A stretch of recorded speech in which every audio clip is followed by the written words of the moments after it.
So I've opened Gephi, which is a French software for graph analysis. I have some graphs here, but most important are G1 and G2 and G1 core for us. So let's open G1. What actually is G1? G1 represents a graph for the nouns in okay, for the nouns in one lecture. I can't remember which of them, but it's one lecture from the Yale courses. So actually, what did I do? I used the Fruit-Kerman-Reingold layout. It just puts these words in a circular way. The words which are most important get to be in the middle, those which are very well connected. Then I calculated their modularity and their average degree, actually their degree, and I've ranked the vertices, the nodes, according to their degree, and actually manipulated their dimension and nodes dimension according to their degree. So the bigger the nodes are, the more degree they have. Okay, I've used modularity to determine let's say the classes of words. I wanted to see if some words are in the same class, in the same say let's same section.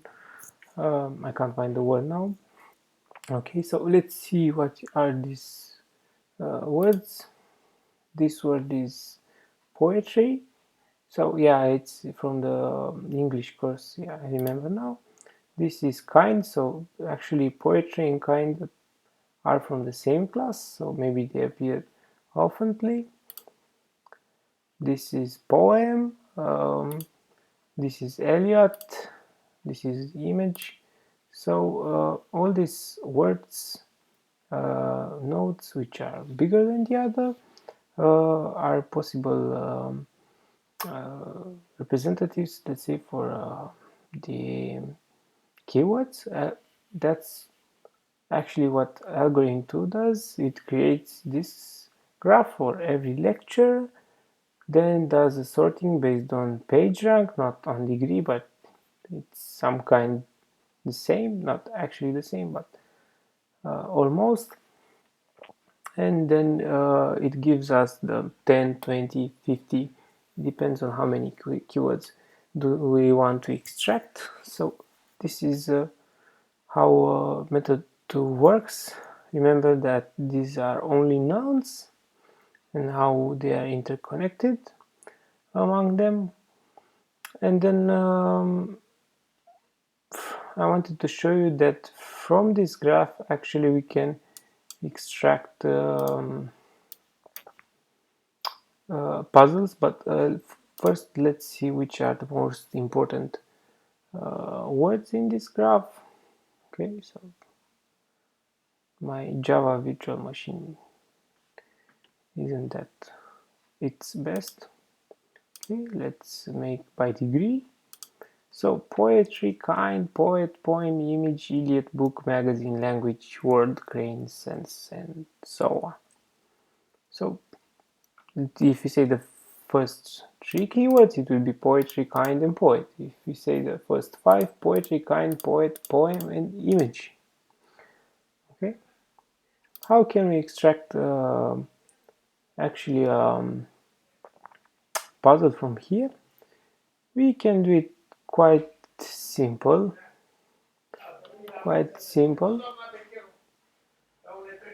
Okay, so let's sorry for the noise, my fellows are just talking. Okay, let's see the filters, and we'll say I want in this graph to remain just the words and links which have the best degree, let's say so. So I'll go to attributes, range. We'll set the range for degree and drag it here for degree, sorry.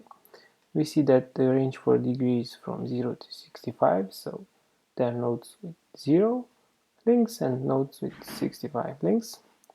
And we just filter, let's say, something around here, only the nodes or words that have more than 28 links, and just put filter.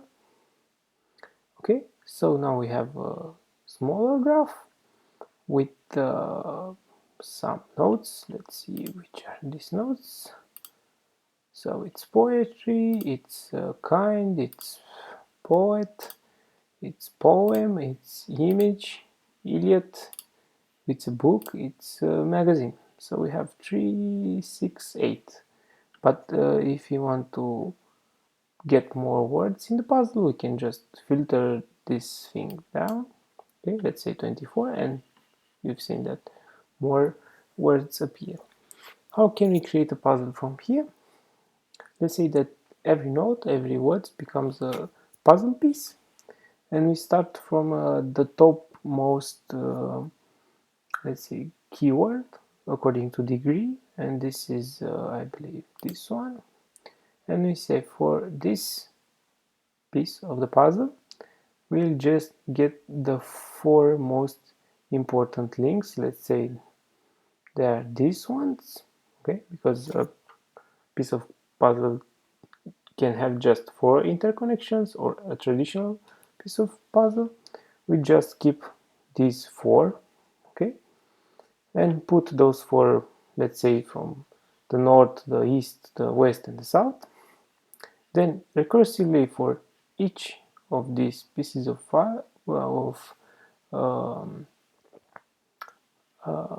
nodes, these pieces of puzzle, we'll see, let's take this one, we'll see other pieces of puzzle that we are not connected already, and say this one, it's interconnected with this one maybe, and with this one, just for example, and we just put them to the south, to the north of these pieces of puzzle. This way the puzzle might not be a well-known shape. It might be somewhat no shape, let's say so, but it will be a puzzle. Maybe I can draw you what I'm thinking. I'm not sure if I've opened the correct app, but I hope so. So sketch, I'm just making a quick sketch. So let's say we have the most important word, and we put it in the middle. Then we get 4 of its connections. Actually, it would have much more connections, and put them around here. Okay, we get the puzzle. Actually, the pieces of puzzle will have the identical size. Then let's say for this word here, we'll get its other 3, at most 3 most interconnected words with him. Okay, for this word here, if we put it here, it's actually simple because it doesn't have to be connected with others.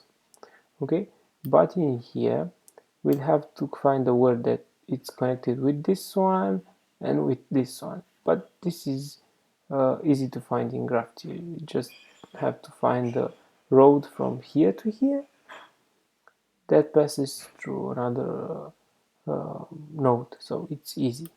And we'll build the puzzle this way, and maybe it will have something like shape like this. I'm not sure how will each puzzle get to be. It depends on the graph, but this is the basic idea. So hopefully I think you got the idea. We are working on this, and some other thing we are working for the moment. We have keywords for lectures, but it's fairly easy to extract keywords for each paragraph of each lecture. So we'll have a tree of keywords, keywords for the entire lecture, keywords for paragraphs.